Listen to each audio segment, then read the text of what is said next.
Hi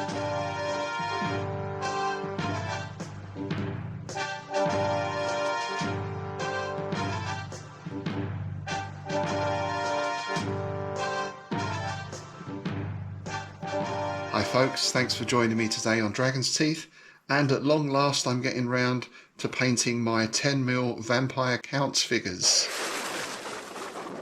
Yeah, there's been a bit of a delay in my painting because we organised the Innsmouth Literary Festival last Saturday, just gone. As you can imagine, that was a huge amount of work, but it really was a great event, and we're going to be doing that again next year. But it has put all my painting and everything else way behind. And as it turns out, I've got my first War Master game with these this coming Monday. It's Thursday today. So I've got to put in a couple of quite long sessions in order to get these figures painted and then based up. Luckily, I don't have too many at the moment. I'm not sure how much it is points wise, but anyway, there's some work to do, let's put it like that. Now, as I am painting Undead, and as my old paints, if you watch my skeleton painting recently, you'll have seen a lot of my old paints were dried up and not very good. So I thought I'd invest in Nolzur's Marvellous Pigments Undead paint set. What more could you ask for if you're painting an undead army? So I'm just going to do a quick unboxing of this.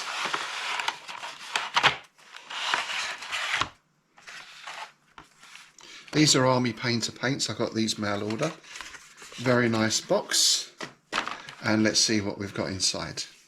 So we've got a nice little booklet there. Welcome to the Dungeons & Dragons painting universe. I guess these are aimed at D&D figures, but of course you can use them for everything. And we've got some information on how various figures are painted up and which colours to use. So a nice idea. Advert for brushes, and some online information and video tutorials as well. Could be very useful. That's the full range of 134 war paints. Again, that's very useful. Sometimes I find when you go on a site, it's difficult to see all the colours together in one place. So that's a handy guide. And we've got another leaflet that is an introduction to Army Painter products. So all their paints, shades, washes, brushes, tools, and these sets. I think these sets are great, especially for new people or people such as myself coming back into the hobby after a break. You can just get everything in one box. And then we get onto the paints themselves. Cursed Blade, Mouldy Wash, Wraith Black, Dracolich Scales, Vampire Garments, it's certainly going to come in useful. Ethereal Spectre, Ghostly Vapour, Ghoul Grey, I like it. Cold Flesh, yes, quite appropriate. And Bleached Skull. And we get a figure as well of a Necromancer, appropriately enough. That says Wizards of the Coast 2020. I believe that's the company that are printing or publishing Dungeons & Dragons at the moment. So 28mm fig, that's great. I can add that into my Fantasy Skirmish figures, which I'll hopefully be painting up in the next couple of weeks. But we're going to 10mm today, so let's make a start. So I'm starting with the Bleached Skull because I'm going to work on the skeletons first. I've got about 6 or 9 lots of skeletons here. I'm going to do the block colours first, then go over with a wash. So the first thing I noticed is with these D&D paints, they are quite a bit smaller than the paints you buy separately from Army Painter. That's the first thing. Second thing is the regular paints have the ball bearing in as well. So that's just something to bear in mind. So let's give the white a good shake. Yeah, I'm doing the skeletons first, so I've organised them all on their sticks, and I've blue tacked the stick to a jar just for ease of handling. That's just double-sided tape on top of the stick there, and of course they've already been undercoated and sprayed. Oh, the other thing just to mention is I've got my stronger reading glasses here. These are 2.5s, and these mean I can see all the detail quite well. I've got my LED light just to the side here, so we can start filling in the white. which that's an undead pun, by the way, as well. I do believe the leader of the Whites is called Barry White. Quite a good singer.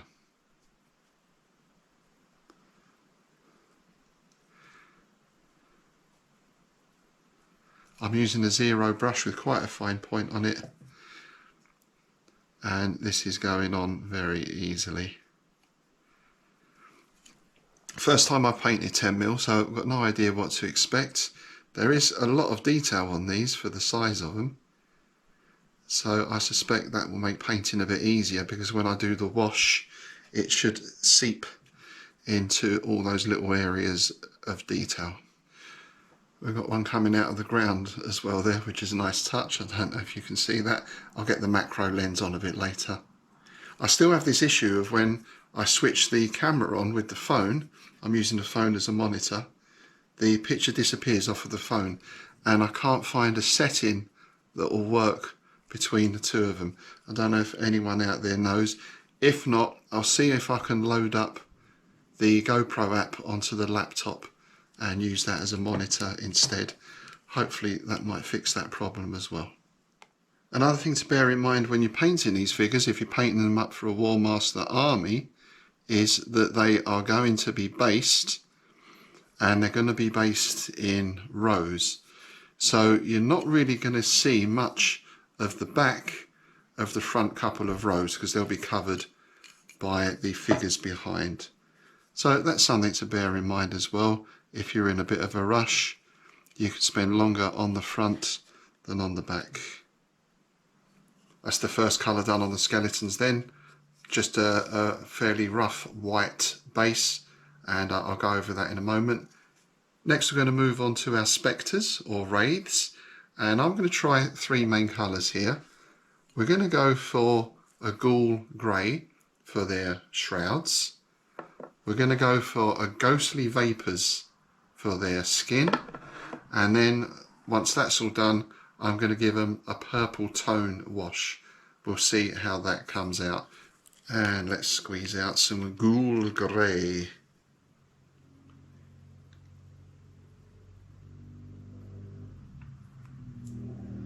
Again, that looks quite thick. I'm a bit surprised as to how thick these paints are, to be honest. But I guess that's all to the good. So,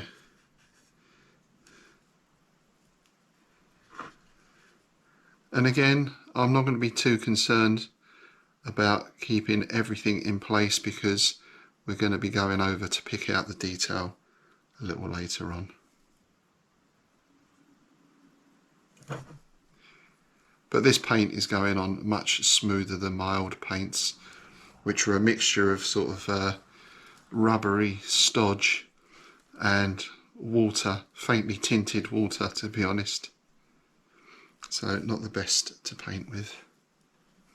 This is one downside of having a grey undercoat, by the way. If you're painting grey onto a grey undercoat, it can be a little bit difficult to see, but then again, it doesn't really matter if I miss a spot because it's already grey. And I'm hoping that the wash will fix any issues. So I'm already onto my second strip. This is going on really quick, this grey, nice and easy. One other thing I was going to mention was I'm using a new setup today, in that I've got the GoPro is mounted on a microphone stand, a mic boom. I don't know why I didn't think of it before, really, having got several mic stands in my shed. And I'm using one of my new LED lights, which you might have seen on one of my other uploads. Once I get the shed set up, then I'll do a full run through of my setup. But at the moment, because I'm still working in the kitchen, it's a case of getting everything out and then packing it all away again every time. So it will be nice once I've got the shed, just to be able to leave everything up. I have sold 2 of my big keyboard amps now, and I've got, I think another one is going tomorrow, the 3rd. I've got someone coming to pick that up tomorrow, fingers crossed. That clears a huge amount of space. So once that one's out of the way, I can really get on to clearing the whole shed out and starting to redecorate it. Right, so we're getting there. I've got my zombies to do next, couple of strips of zombies. I thought what I'd do for these, again these are mainly skin with a little bit of raggedy clothing and the weapons, so I thought for the skin I'd go for a blue colour. I'm going to use the Dragolich Scales blue, and I'm just going to lighten that with a little bit of the white as well to get that real deathly pale blue look. I suppose I should do a few light green as well, because, you know, some might have been around for longer than others. Just one other thing I noticed with these figures as well, when now I come to actually paint them, is the poses and postures are really good. Again, you probably can't see it so well on this, but I'll get the macro lens on. A lot of them have this sort of knock-kneed zombie stance, which works really nicely, and there's one there actually without any head at all. In fact, the head is being carried under the arm with her head tucked underneath her arm, as the old Stanley Holloway song goes. Right, that's the first block colour done on the units, so it just leaves my individual figures. We've got a standard bearer, we've got a necromancer, and we've got a vampire champion. I'm going to do the skin on these first. I thought while I've got that white out, I'm going to do the skin white, perhaps with a slight hint of blue. And then for the clothes, I thought it's got to be sort of your typical vampire colours, isn't it? We'll go for black. And as we've got vampire garments with a D&D set, it seems rude not to use those. But let's get what little skin there is showing done first. And again, I'm struck by the detail on these tiny figures. So with our necromancer, he's holding the book. He's got his staff that's got a skull on it. We've got some sort of ectoplasm or something coming out of the ground. We've got a tombstone. We've got a skeleton rising out of the ground, holding a sword there as well. All of that on a 10mm figure. That's quite remarkable. And I got these from Excellent Miniatures again, just to remind you, who are a German company, but now sell directly from their UK sort of premises as well. So you don't have to worry about customs duties or anything like that. Back into the zombies then, start filling in some more detail. So I'm going to do their clothes. I'm going to keep these quite drab because I figured they're probably just common villagers or whatever who have unfortunately been resurrected.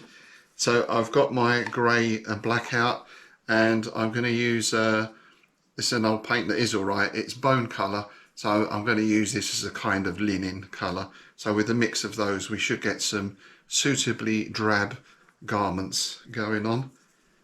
I think it's a case when painting units like this, obviously there's no uniform, so you're at liberty to paint them whatever colour you like, which is nice.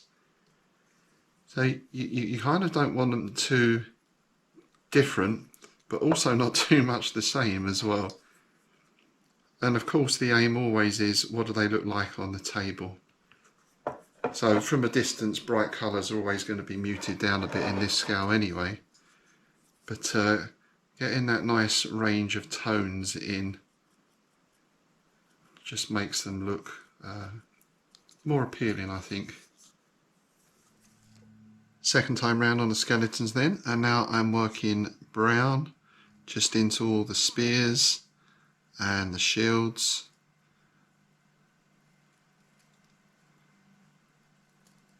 And I do like that some of them have got conventional sort of shields and some have got coffin lids. Again, that's a nice touch. There are some bits of clothing on these skeletons, and some have got sort of like tassels or something on the spears.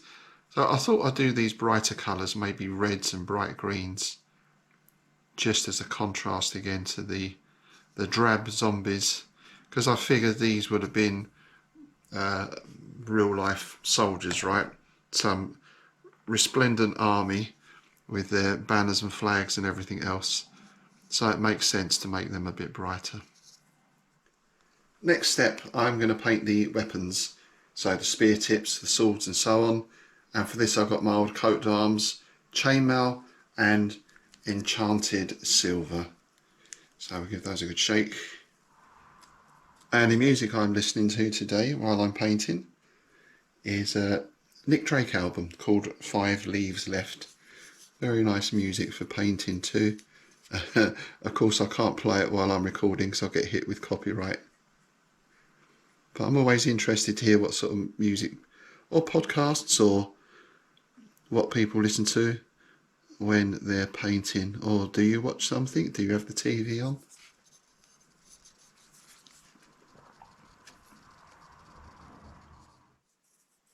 I'm just painting the zombie weapons, which is an assortment of interesting bits and pieces. The funniest one I've found, I don't know if you can quite see it here, is so they've got a selection of sort of sides and bill hooks and cleavers. This one is wielding a hand, a severed hand. It's going to hit someone with a hand. I guess that really is the definition of hand-to-hand combat. So that's the nice thing with these figures. As I'm painting them, I'm seeing more and more little details like that. Excellent. Right, with the weapons all done, I'm going to go back to my Spectres now and start doing their skin. And I'm going to use this D&D Ghostly Vapours for that. Is a suitable spectral green. One thing I was looking at, because as I said just earlier, I found these paints really thick. And I had a look on YouTube and I found a very good tip about how to use a wet palette. So I've ordered a couple of bits and pieces, and that's what I'm going to set up once they arrive, because what I'm doing at the moment is using this plastic palette, putting the daub of paint in, etc, etc. But it looks like a wet palette gives you a lot more control over the thickness of your paint, and hopefully will give me a bit of a better spread. But anyway, let's give the Ghostly Vapours a shake and get on with the Spectres. Alright, that's the bulk of it done. My block colours are on. Most of the detail, there's still a few little bits to touch up and finish. As you can see, I've also painted the bases. I've just gone for a dark green at the moment, so when I mount them on their proper bases, then I'll just paint that the same colour. But I'm pleased with how these are progressing, particularly as I've never painted this scale before, and even with 28mm, I've not painted 28mm figures for decades, I think. I'm using the Army Painter Quick Shade Soft Tone wash. I figure we don't want too heavy a wash on such small figures. And I'm using a #1 brush with the flat end. So I'm going to water this down somewhat. And starting with the zombies, we just start washing over. Yeah, I can already see that's picking out the detail nicely. And always find with a good wash, it mutes the colours a little, but it also sort of ties everything together as well. I should also say my wife is joining me at the table today, just out of shot. There's some Halloween crafting going on. Do you want to just show me what you're doing there? Look at that. So what's that? Just a rock or something? Yeah. Was that from the garden? Yep. Yeah, a lot of Halloween stuff going up at the moment, even though we're about 3 weeks away, I suppose. But Halloween season starts in August in this house. So quite appropriate that I should be painting Spectres. This one's called Phil. So that's all my washes done. Now, normally if these were 28mm figures, or if they weren't going to be sort of crowded together on their bases, I might go over and put some highlights on these to finish. But given that they're Wargames figures, they're 10mm, and you can only really see the detail if you really get right up close, then I'm going to leave it there. The only remaining thing to do is I want to try this purple tone wash on the Spectres, just to see if we can give those a little bit of a more creepy ambience. They're looking quite good at the moment, but I think maybe just this little finishing touch will really make them pop. So, purple tone. So I'll start on the back first in case it doesn't work. Oh no, that's looking nice. Yep, that's exactly what I hoped for. So, purple tone for Spectres. Gives them a nice little tinge. Purple tone sounds a bit like it should be a nickname for someone, doesn't it? All the figures are painted, so the next step is to put them on bases. And for Warmaster, we have a very specific base size, 40mm by 20mm. And when we consult our army list, we find that the vampire counts, they're done in units of 3, or certainly all the units I've got here. The skeletons, the zombies, and the ethereal host are in ranks of 3. So 3 rows on a 40 by 20mm base. Now I looked around at a couple of things to use for base and material. I've got a fair amount of foam board at the moment, but that's quite thick. I thought that was a little bit thick. I've got some card and other sort of things too thin. So what I've come up with is something in the middle. I've used these for terrain before. These are floor tiles. They're vinyl floor tiles, and you've got the sticky side. So the figures and the basing material will be going on the sticky side there. But first of all, of course, I've got to cut my bases out. So here's some I've got ready, 40 by 20, and I'm going to start cutting these out. Incidentally, one thing I just found out as I'm cutting this, I'd recommend is you use a steel ruler. Plastic ones, you tend to be shaving the edge of the ruler off, so I'm going to be buying a steel ruler a little bit later on. But nonetheless, this is cutting through, so I just need to cut across these lines now. From there I peel off the backing strip. I've already removed my skeletons from the stick. They came off nice and easy. So I've got my 3 units. I'm going to put my standard at the front. Then the other 2 rows of spear skeletons. And we're just going to use a dab of glue.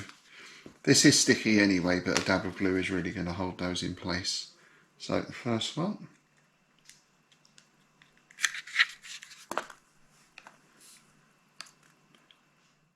That's the units based, and I have to say they are starting to look like an army. You get a nice mass effect with them arranged that way.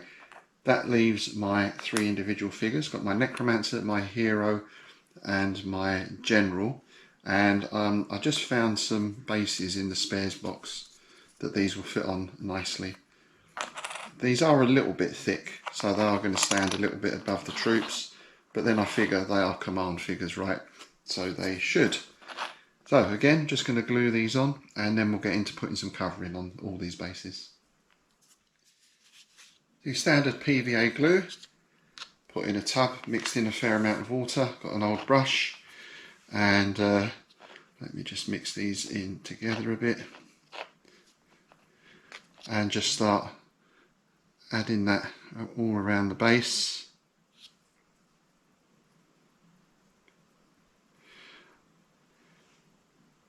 Now the flock I'm using, I'm not sure which make this is, but this is just standard. I think there's a couple mixed in there together. It is quite bright, but I think once that's all sprayed and varnished, that will tone that down a little bit. So I want to try and get, I don't want to obscure all of the detail on the base because there's some nice stuff there. But once I've got that around there, I'm just going to wipe the edges clean.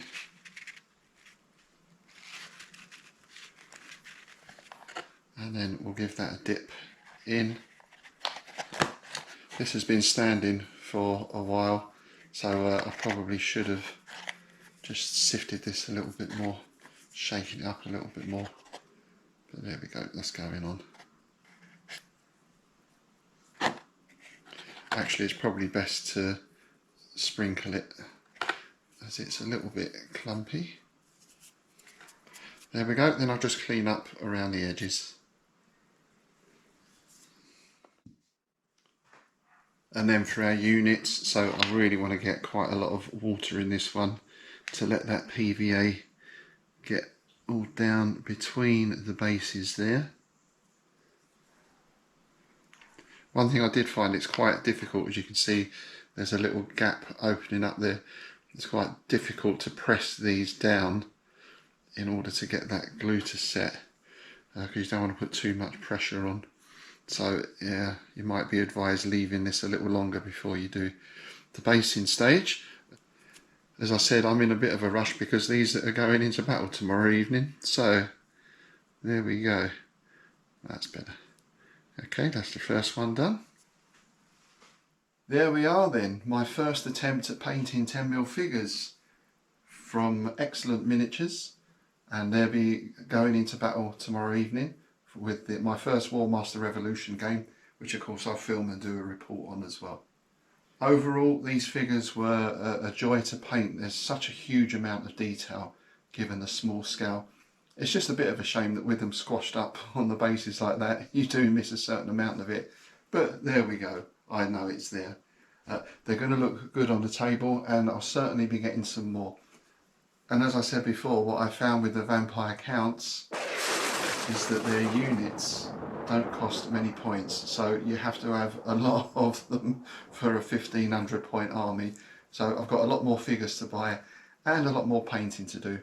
But I think now I've done this first lot, I've got the hang of it, so the next set will be done that much quicker. Anyway, I hope you enjoyed that, and any tips or suggestions, gratefully received. If there's anything you think I could be doing better, probably most of it, I'd be very interested to hear. Please pop a comment down below.